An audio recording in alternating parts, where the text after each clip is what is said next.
Përfundoi këtë të mërkur afati i përcaktuar me vendim të ministres së Bujqësisë dhe Zhvillimit Rural Anila Denaj për moratoriumin 2 mujor të gjuetisë së peshkut krap në liçenet Ulëz dhe Shkopet.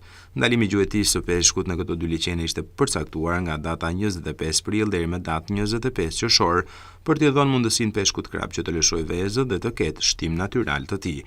Ndërkohë, burime bëjnë me dije se gjatë kësaj periudhe në këto dy basene ujore është ushtruar veprimtaria e gjuetisë në mënyrë të fshehtë, ndërsa janë ndaluar grupet e peshkatarëve. Nga ana e strukturave kontrolluese nuk është marrë asnjë masë apo të jenë evidentuar të gjithë ata që kanë shkelur moratoriumin.